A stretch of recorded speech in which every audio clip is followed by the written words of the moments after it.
Sibigui Albert et ses camarades samedi à Abidjan, PH Coassi. Depuis l'annonce des 17 milliards de FCFA de l'État en soutien aux planteurs de cacao à cause de la pandémie de la Covid-19, la filière est en ébullition. Les déclarations des responsables syndicaux fusent de partout et chacun fait des propositions quant à la répartition de cette somme. Sibigui Albert, secrétaire général de la Confédération des syndicats agricoles de Côte d'Ivoire, COSACI, Boué Kossa Villefrier, vice-président de la Fédération nationale des syndicats agricoles de l'Ouest montagneux, Fezomassi, Eddy Hirotibo, secrétaire général du syndicat libre de la filière café-cacao était face à la presse aujourd'hui à Abidjan. Même si les trois associations syndicales sont d'accord pour la répartition des 17 milliards de FCFA en nature comme c'est le cas de tous les syndicats qui se sont prononcés sur cette affaire, elles souhaitent néanmoins que la distribution du matériel se fasse sans discrimination à toutes les coopératives.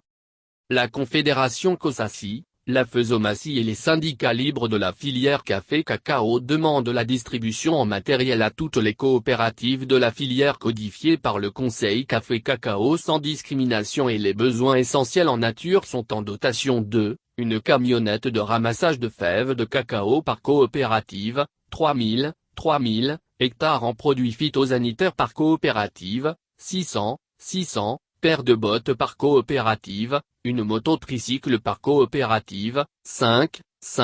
atomiseurs par coopérative, 35 tonnes d'engrais par coopérative et 1000 kits scolaires par coopérative, ont précisé, les conférenciers du jour.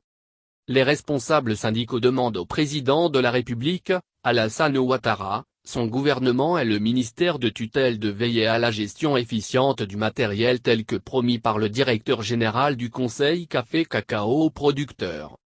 Sibigui Albert et ses camarades exigent l'affichage de la liste intégrale des coopératives bénéficiaires dans toutes les délégations du Conseil café-cacao, mettent en garde certains leaders des producteurs de café-cacao qui se croient obligés de jouer les fan clubs ou clubs de soutien, en rasant tous les couloirs de l'immeuble Kesta pour leur intérêt individuel et personnel sacrifiant ainsi les intérêts des pauvres planteurs.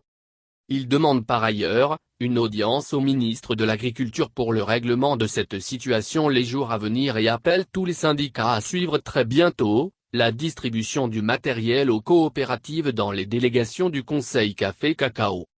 La COSACI, la Fezomassi et les syndicats libres de la filière café-cacao proposent enfin, l'institutionnalisation du paiement d'un prix différentiel en cas de report de stock pour les coopératives des producteurs, l'organisation d'un séminaire bilan sur le recensement des producteurs afin de résoudre la problématique du paiement des producteurs et la traçabilité des récoltes, la mise en place d'un fonds d'appui au projet de certification et durabilité des coopératives de la filière café-cacao, l'appui à la création du collège des producteurs pour la mise en place de l'interprofession de la filière café-cacao. L'ouverture immédiate de la messagerie pour l'exportation des produits pour éviter le blocage des ventes et la rétrocession de la gestion de la sacherie aux producteurs pour garantir la bonne conservation des produits.